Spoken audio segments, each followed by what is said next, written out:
Welcome back, ladies and gentlemen. I hope you did grab a cup of coffee. I welcome you to this very special plenary session.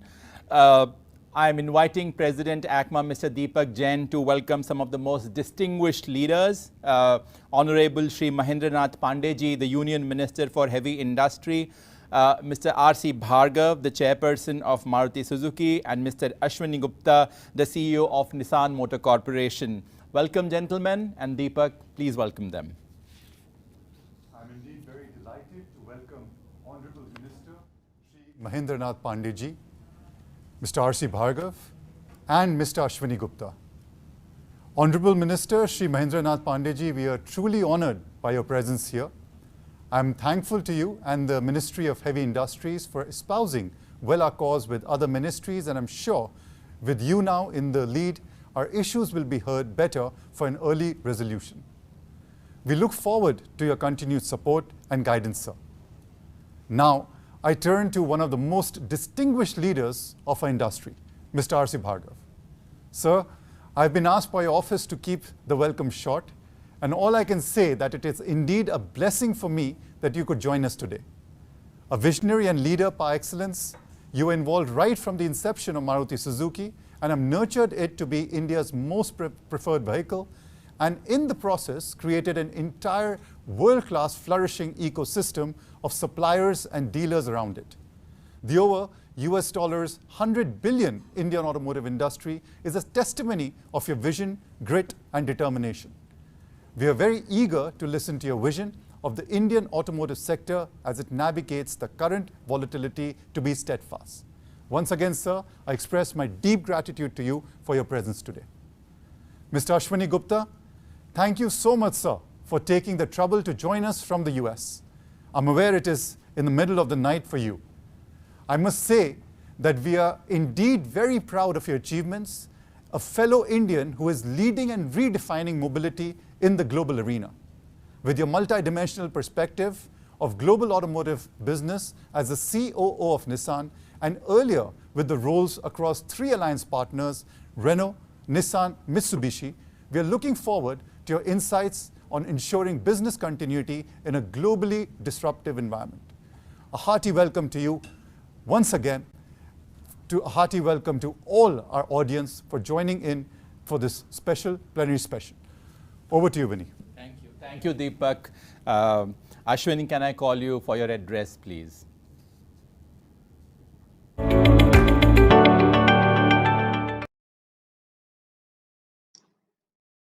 Thank you, Vinny and Deepak, for giving me this opportunity to speak in one of the best auto forums in the world.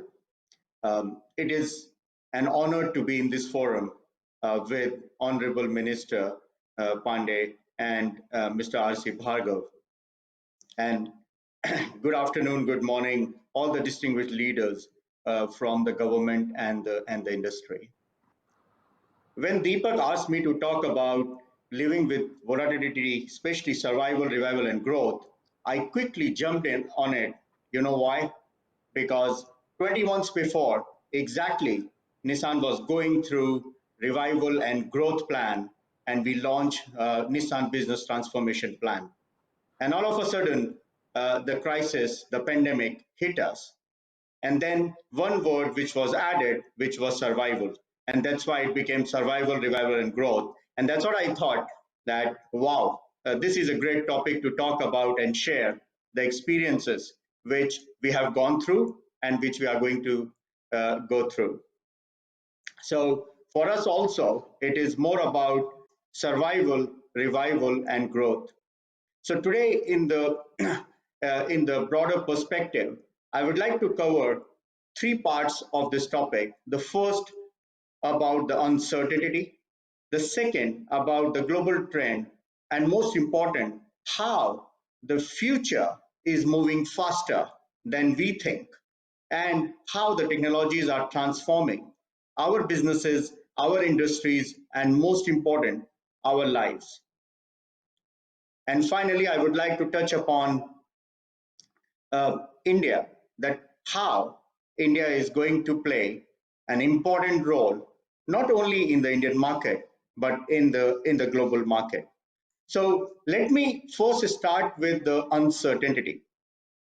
For me, uncertainty is inevitable.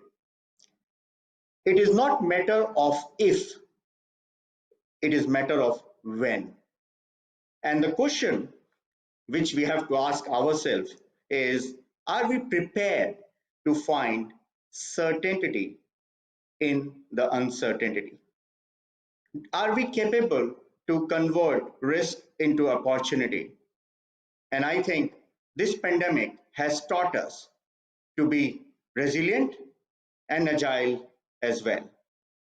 How we can be more efficient and effective during the crisis is what we all have learned. As an automotive industry, I can share with you the experiences which we went through, and I'm pretty sure that most of you have gone through those experiences. I would say there are three parts which I would say that this pandemic has taught us, which we call it new normal. The first, I would say, the way we work, the way we live. In 2019, I slept 48 nights in the plane. Was it useful? Was it necessary to travel from north to south, east to west, and burning CO2 emissions in the air? I don't think so.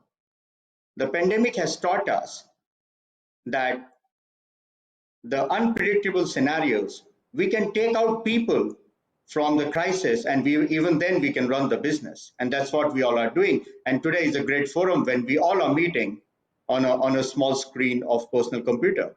That's what has changed the way we live life, the way we work. The second is the way we manufacture. And I know many of our automotive friends are here today. We used to make annual production plan, 6 monthly production plan. And today I'm working on weekly production plan. Why this agility came in? It came in because of this crisis. The whole supply chain, even if it's going through a deep crisis, but this has taught us that we as car manufacturers who used to run the business based on 90 to 120 days of inventory are running the business based on 9 days to 10 days of inventories. And at the end, what we see that we are removing the inefficiencies from the system, hence achieving higher profit per unit and serving customer better than what we thought. The third one, which I would say, the way we sell. We never thought that we can let customer experience the joy of buying a car sitting at home. And I can tell you that in the month of June, when the whole industry is going through the supply chain constraint and customer is highly challenged to visit the dealership and find out that this grade is available, this grade is not available because of this crisis, that crisis. But today, 22% of the customers are going through the digital platform to first make sure that whether this car is available or not, and then they are going for the physical journey. And I can share with you that this new normal is going to continue because we are removing the pain points from the customer journey. And this is how I would say that we should move forward. So this is what I wanted to talk about, the uncertainty. But I think for us, let's use it as an opportunity to profit from the certainty out of the uncertainty. So that's all about the survival and revival. But what next? And here I would like to share with you about the global trend and how the technologies are transforming our businesses, our industries, and most important, our lives. Let's go back to the history of the world. Which are the four things which have brought the revolution in the world? I would say agriculture, industrialization, third energy, and fourth transportation. And what was the common word behind these four revolutions? It was migration. It was migration. Now, if we move forward, what happens to this word migration? Let's talk about the most important migration, which is climate migration. We all around the world are experiencing the climate challenges. We have never seen snowstorms in the places for last decades. We have never seen tsunamis. We have never seen floods, but we are seeing those. Why? This is mainly because of global warming. And the data shows that 4 degrees of warming can displace 760 million people. And you know, in 1947, India, Pakistan, 18 million people were displaced. And we are talking about 760 million people who will have to be displaced because many islands, many part of the planet will be washed away because of the global warming. We are talking about 20 Tokyo. Tokyo is the largest megacity to displace 20 Tokyos in the world. So I think it's time for all of us to wake up, because this is going to happen if we are not taking the right measures to address the climate. That's the first migration. What is the second migration? The second migration is all about the urban relocation.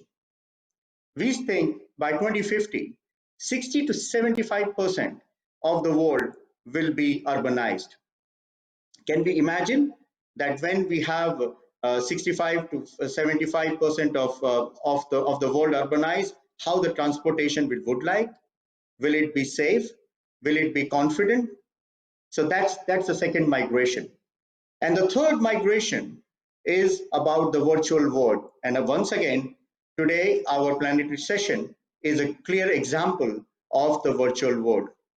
So if I summarize climate migration, urban migration, and the virtual migration. Now we, as an automotive manufacturer, what we can do to talk about these three? Very simple.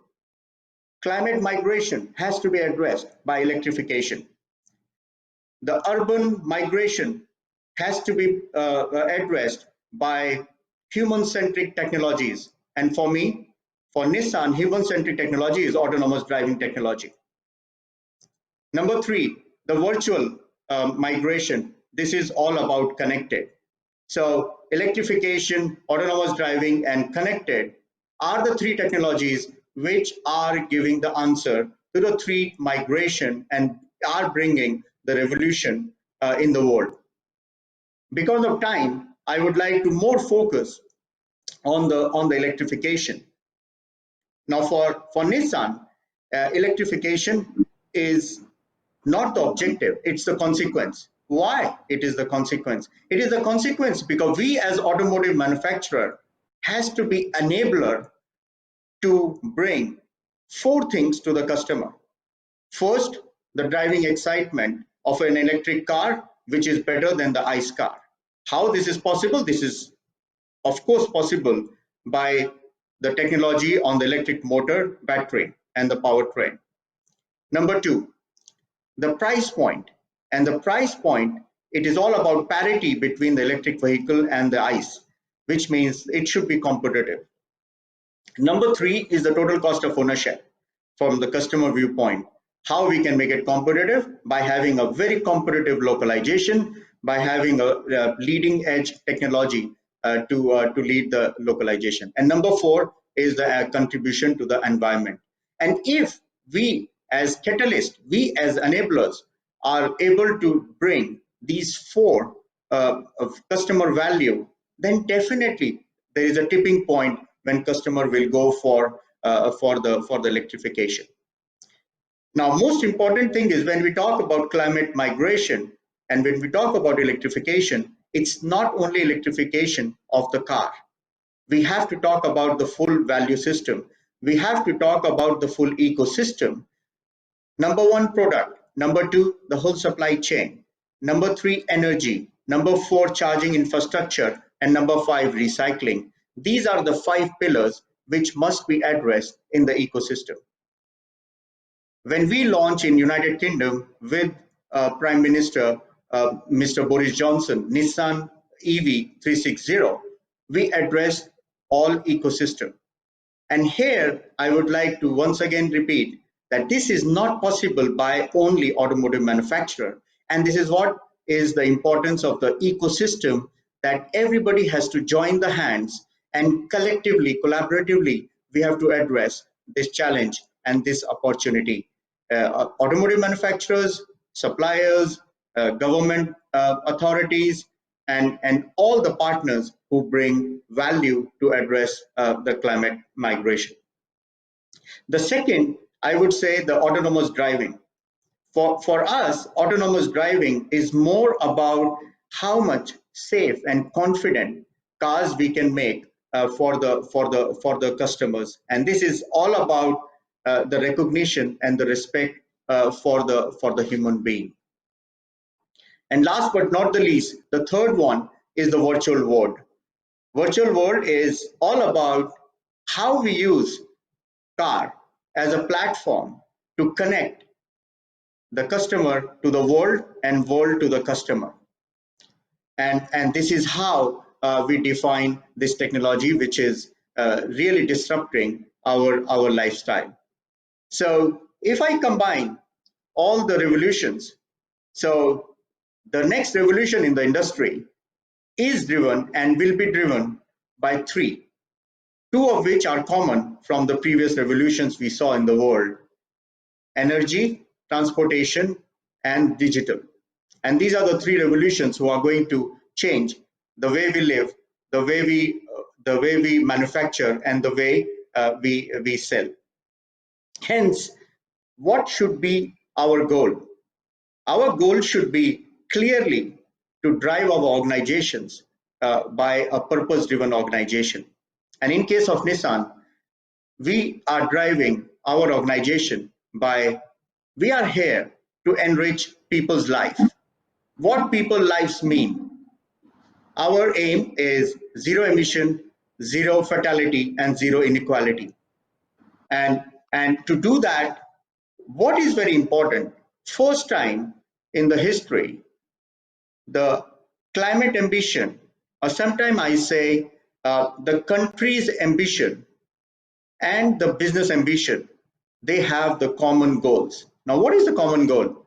As you know, that many of the countries, United States, Europe, Japan, have announced carbon neutrality by 2050. Same as us, automotive manufacturers have also announced, Nissan has announced by 2050, we will achieve the carbon neutrality. And in achieving this common goal together with the government, with our suppliers, with our ecosystem partners, how we are going to do that? That by 2030s, 100% of our cars will have the electrified options. Now, this 100% in 2030 can come in 2026. For example, in Europe, in 2026, 100% of our vehicles will be electrified. Why?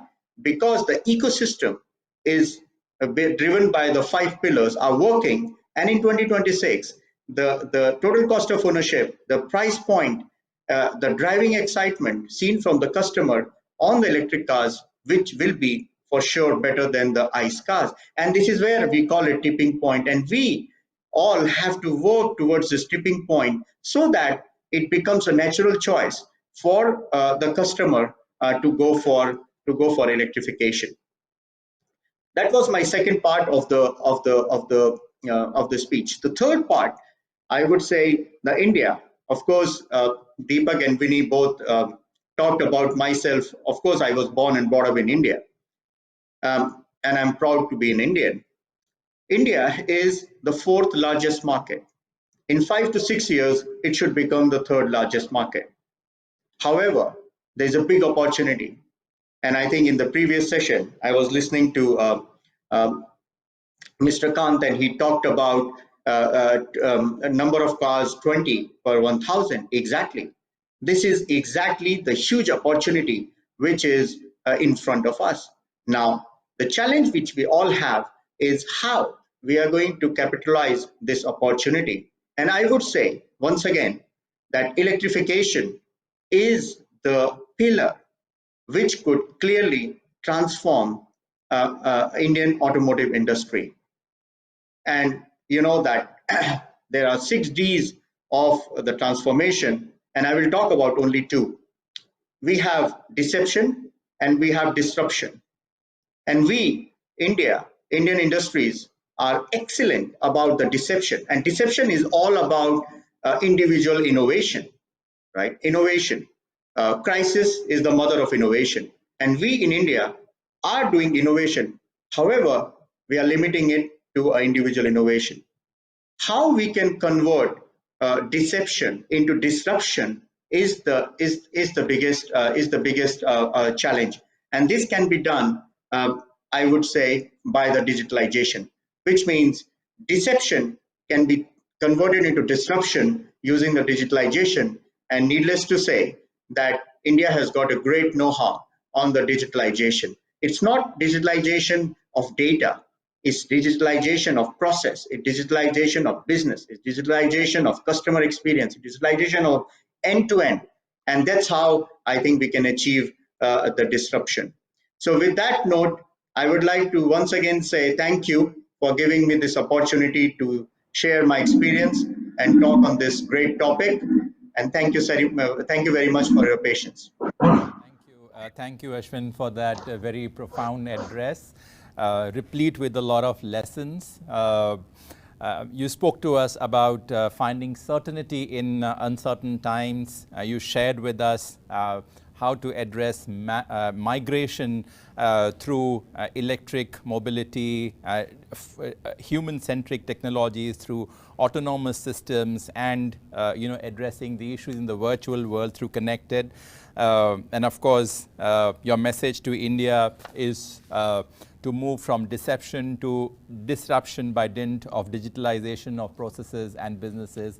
These are all indeed very well taken. Thank you so much. Ladies and gentlemen, I now invite respected Mr. R.C. Bhargava, the chairperson of Maruti Suzuki India. Bhargav-san, can we have your address to the industry? Welcome.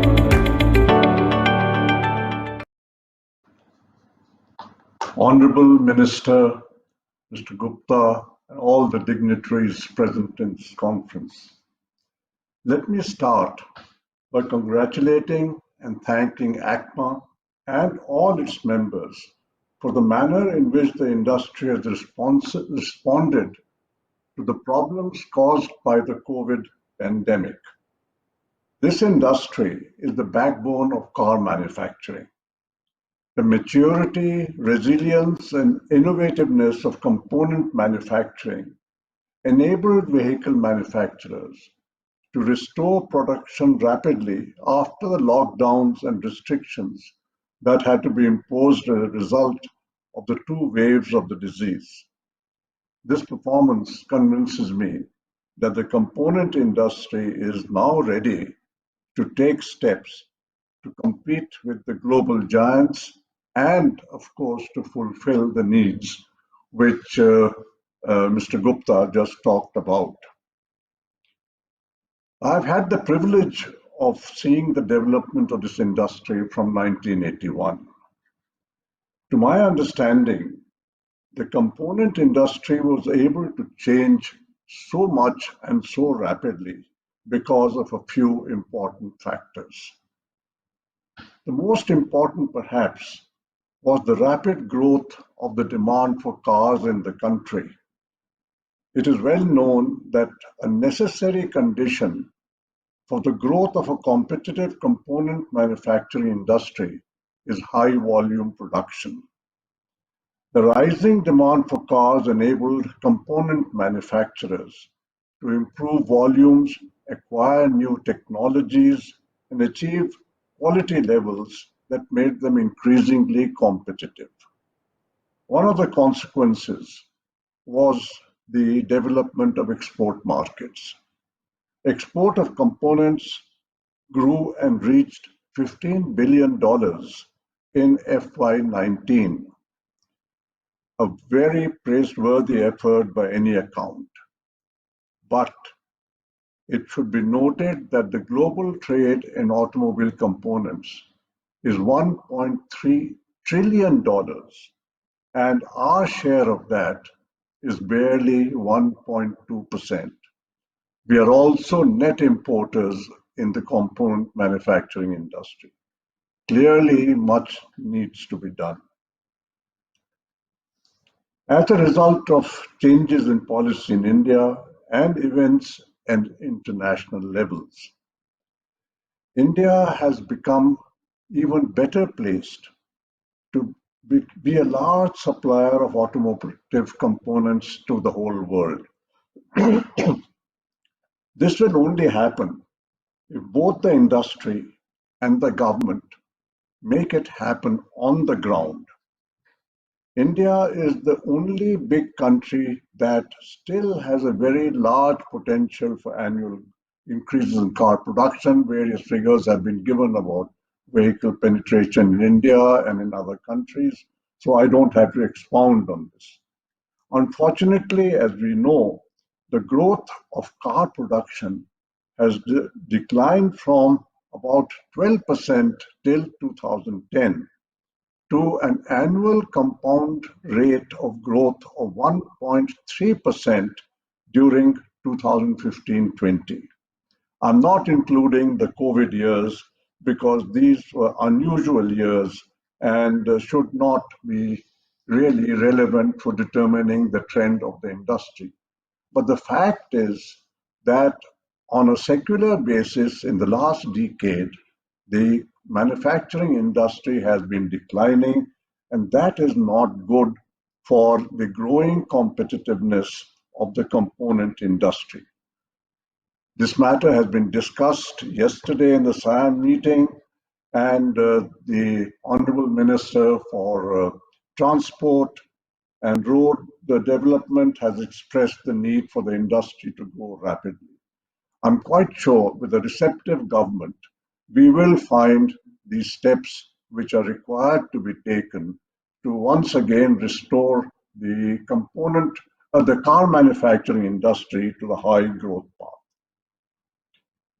The component industry must understand that if it is to become capable of meeting global challenges, then it has also to realize that it cannot be worked by the component management, industry management, merely for the benefit of a very limited number of people who run the industry.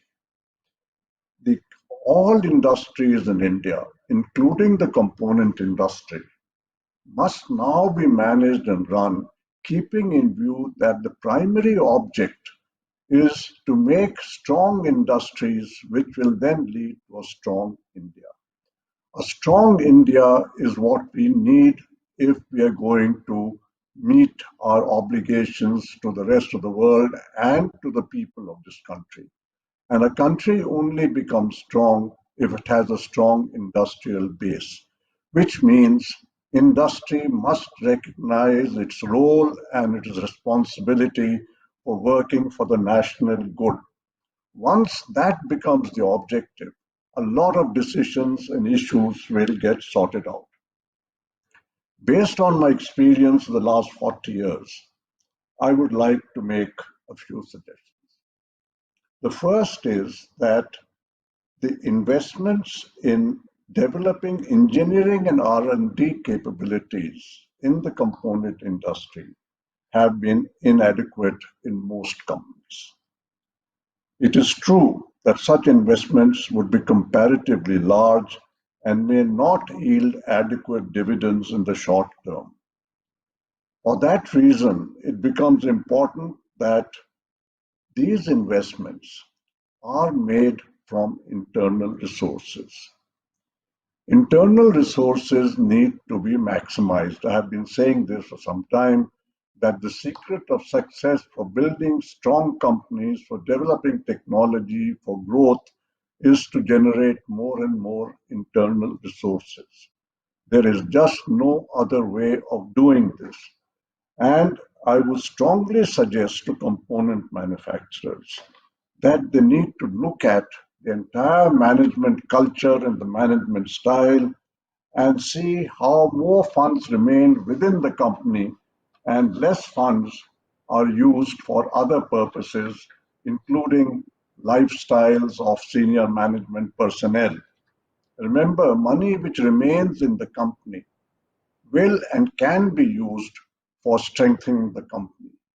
Money which is taken out of the company leads to a comfortable, luxurious life, it does nothing for the growth of the country.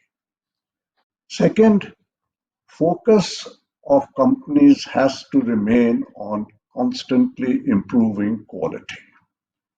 Not only quality in the component manufacturer, the tier 1 vendor, but quality in the tier 2 and the tier 3 vendors, who in many cases are the weak points of industry. Both government and industry need to work together, but primarily the responsibility is of the tier 1 vendor to ensure that the steps are required to be taken as required to be taken for tier 2 and tier 3 vendors to come up to global competitive standards are taken, and there is no compromise in doing that. Thirdly, if Indian component manufacturers are to achieve these purposes and become globally competitive, we must relook at our management, our human resource policies. It is not possible, I believe, to achieve global standards if we continue to work with people who are not properly skilled, people who are contract workers, people who have no commitment to the company, people who do not retain their learning because they leave the company being the contract workers. And we need skilled, motivated employees in a company. And this is not only in tier 1 vendors, it is in tier 2 and tier 3 vendors also. Surely this will lead to some short-term increases in cost. This has to be adjusted, and the car manufacturers have to support vendors in making this happen. But without this happening, I do not think that we will get an internationally competitive component industry here. And I believe that the component manufacturers will get the necessary support from car manufacturers, particularly if what I mentioned a little while earlier, between the government and the industry, we are able to develop means by which the industry gets back to a high growth rate. If that happens, things will become different. As far as the government is concerned, I must mention that during the strong socialist ideology period, and many of those practices have continued till now, the thinking was that industry, being an activity indulged in by the capitalists, the richer classes, should bear higher costs for most of the factors of production. And therefore, whether it was electricity, whether it was infrastructure events, whether it was even taxation on inputs, custom laws, whatever, the costs of manufacturing in industry were raised because of these factors, and numerous laws and regulations and the way they were implemented by the bureaucracy, and this I'm talking about primarily at state levels. And all of these, including delays, led to high costs of manufacturing. That is why an Indian industry has not yet become as competitive as it should have become, given the other positive factors which India has. And I think it is necessary that along with all the other changes, we review these factors and have a mindset amongst the bureaucracy, amongst the people, especially at the state levels, that the role of the government is to facilitate industrial manufacturing and primarily to help industry work as economically and at as low cost as possible. There is no doubt that we have to move towards cleaner mobility. And this was very clearly spelled out just now by Mr. Gupta, and he mentioned the 5 pillars which are required, which will make the customers automatically choose electric mobility. We need to move towards these 5 pillars, and I have maintained that electrification can only happen on a large scale in India when the customer finds that it is in his interest to buy an EV rather than to buy an ICE vehicle. It's not the car manufacturer, that's not the government who by themselves can lead to large scale adoption of electric vehicles by customers. The customer has to accept this. And it is up to us to see that the 5 pillars mentioned by Mr. Gupta are in place. And if those 5 pillars come, certainly electric vehicles will be adopted very fast in India because the Indian customer is very quick to understand what is in his interest. But I do believe that given the state of infrastructure in India in various areas, this process will take some time. And India will have a growing car market. If you do the mathematics of this whole parameters which are involved, including a growing market which is not available elsewhere in the world. We are the only country which has the potential of growing in double digits for the next 10, 15 years. And in that situation, I believe that the ICE vehicles will continue to be in production for many, many years in the future. The demand for components will remain. Besides that, even with the introduction of EVs on a larger scale, please remember that even those EV vehicles will still require lighting and suspension and braking and interiors and such things. And all of those are items made by component manufacturing. So the transition from ICE vehicles to EVs will not cause any disruption for component manufacturers, not in the medium term, and people have to do their own calculations looking at how long it will take us to get the 5 pillars in position to work out what will be the demand if the growth of the car industry continues, let's say at 8 or 10% a year, and what would be realistically the time taken for getting all 5 pillars in place, and therefore what would be the demand for components as we go forward. We need to take advantage of the global markets which are available today, especially with China not being so much in favor. We need to become more competitive. We need to develop technologies. We need to have internal resources to develop in the companies. And I think if we do that and we work together, government and industry with trust in each other, I believe we have a very bright future for this industry and we can expect high rates of growth, and our exports of components from 1.2%, we should aim to get in the first stage to 5% and therefore after to some 7 or 8% to the global market of components should surely be coming from India. Thank you very much for giving me this opportunity. Thank you, Bhargav-san. It's always an exhilarating experience to listen to you. So much to absorb. Thank you for your faith in the component industry, and of course your message to the component manufacturers to step up investments in R&D and engineering, to maximize internal resources, to transform management culture with focus on companies to be more human oriented, focuses on improving quality, and last but not the least, focus on improving the tier 2s and the tier 3s because they're the weakest link in the value chain. And I also thank you for allaying fear that the component manufacturers have in terms of the EV coming in. And of course, the component industry needs to take advantage of the global market. So thank you once again for sharing your vision with us. Ladies and gentlemen, I now have the pleasure of extending a very warm welcome to our Honorable Minister, Dr. Mahendranath Pandey ji.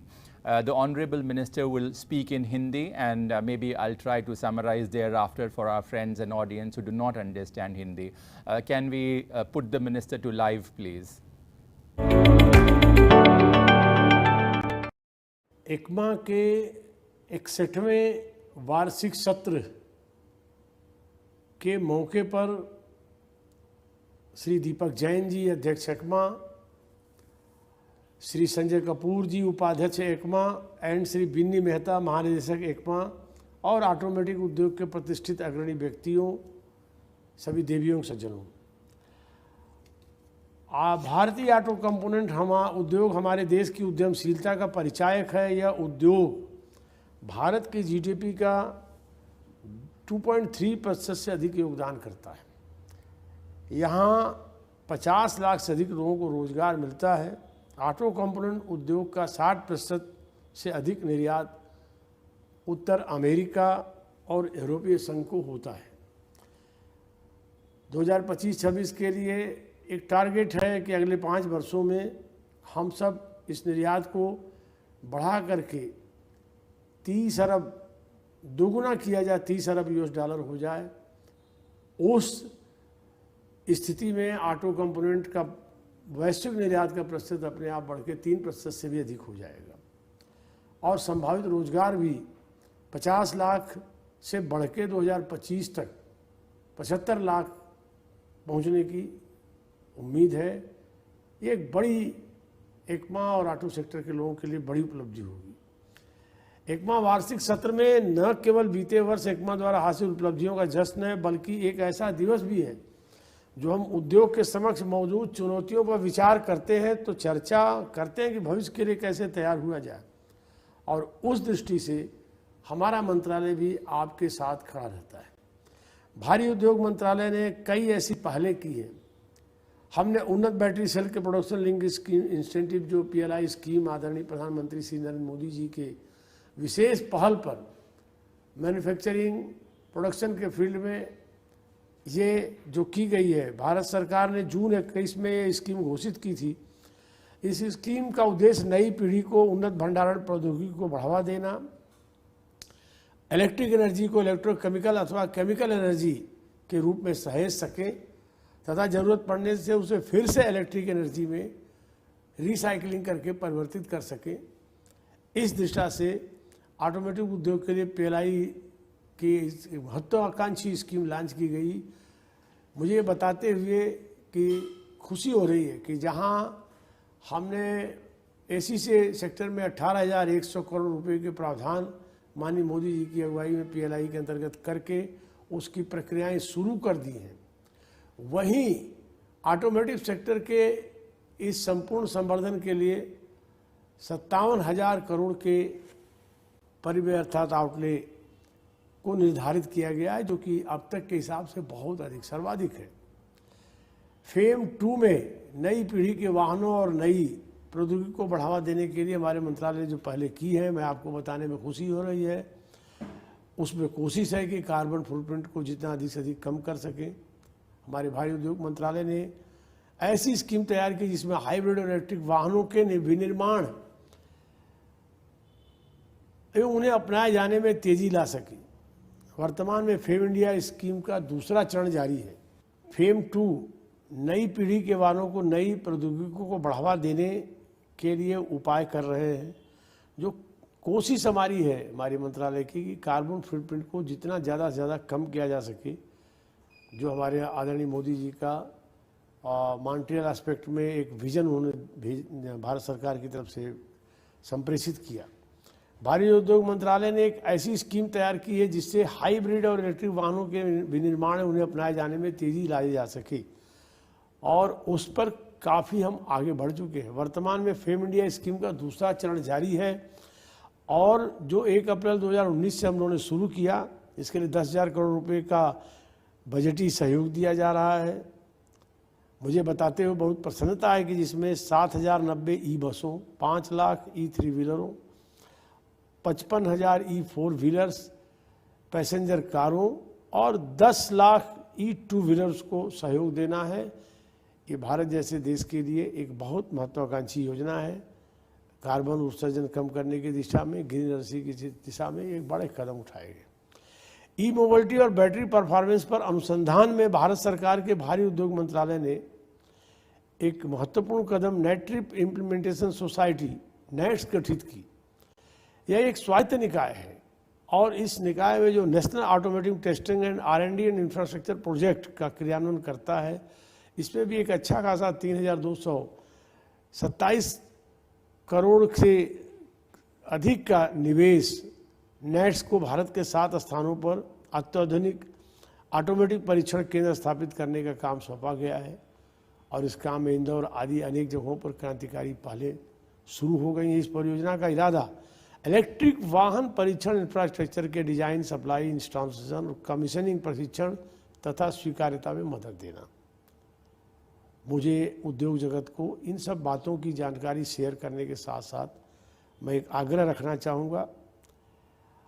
मेरे पास जो जानकारी है, मोदी जी का vision है local for vocal, उस पर उद्योग जगत इस समय तेजी से काम कर रहा है। स्थानीयकरण, ऑटो कंपोनेंट उद्योग के आयात महत्वपूर्ण है जिनके लिए काम करना होगा। मुझे खुशी है कि एकमा और साइम ने दोनों ही हाल में स्थानीयकरण के रोड मैप की घोषणा की है और मैं उद्योग जगत से आग्रह करता हूं कि इस जो भी ये कंसेप्ट है, इसके अध्ययन के सभी निष्कर्षों को जमीनी स्तर पर लागू करें और आप सब नई पीढ़ी की प्रौद्योगिकियों को ऑटो इलेक्ट्रॉनिक में निवेश मंत्रालय को जो ये अच्छी तरह से ध्यान है और उन्नत प्रौद्योगिकियों को ऑटो स्किल इलेक्ट्रॉनिक्स के पीछे हम लेके चलना चाहते हैं। भारत में अनुसंधान और विकास की संस्कृति को हम बढ़ावा देना चाहते हैं। अनुसंधान और विकास पर उद्योग पर्याप्त व्यय नहीं कर रहे हैं, इसलिए अगर भविष्य में अवसरों का लाभ उठाना है तो उद्योग जगत को ये अपने सुनिश्चित उसको तय करना होगा कि अनुसंधान और विकास को से अपने बड़े खर्चे को बढ़ाना होगा, उस दिशा में अपनी पहल को बढ़ाना होगा, लोगों को कुशल बनाना। टेक्नोलॉजी में प्रगति के साथ ऑटोमेटिक उद्योग से जिस प्रकार से कौशल चाहिए उसमें भी परिवर्तन हो रहा है। उद्योग में कौशल के अंतर को दूर करने के लिए कंपनियों को अपने कर्मचारियों में निवेश करना होगा और ऐसे में एकमा के प्रयास और उसके सेंटर ऑफ एक्सीलेंस निश्चित तौर से बहुत ही कारगर हैं। मैं उनकी पहलों की सराहना करता हूं। जो भारत भर में क्लस्टर प्रोग्राम और कौशल से संबंधित कार्यक्रम चला रहा है, एकमा को इस काम के लिए बहुत बधाई। और निश्चित तौर से आप अपने ये 61 जो 60वां आपका कन्वेंशन हो रहा है, आपका जो समारोह आपका है, इससे निश्चित तौर से आप एकमा के लोग एक अच्छा संदेश देंगे। आप अपने जो निष्कर्ष इस कन्वेंशन से, इस परिचर्चा से निकालेंगे, वो एकमा की आपकी संस्था के माध्यम से और इस ऑटो सेक्टर के क्षेत्र में, कंपोनेंट के क्षेत्र में बहुत ही कारगर और देश की समृद्धि के लिए और दुनिया में भारत के आत्मनिर्भर भारत के अभियान को गति देने के लिए बहुत ही सहायक होगा। मैं इसके लिए अपनी शुभकामनाएं देते हुए एक बार पुनः आप सभी के प्रति आदर और सम्मान व्यक्त करता हूं। बहुत बहुत सभी को नमस्कार। धन्यवाद माननीय मंत्री जी, आज आपने हमें इतना समय दिया। हम आपकी आशाओं पे खरे उतरेंगे, मैं आपको ऐसा आश्वासन देता हूँ। Ladies and gentlemen, very quickly to sum up what the minister told us, the minister in fact began by giving us a preview into the various policy changes that the government of India has undertaken to support the automotive industry and the auto component industry, including the two PLIs, the one on battery ACC and the one on the auto and the auto component industry.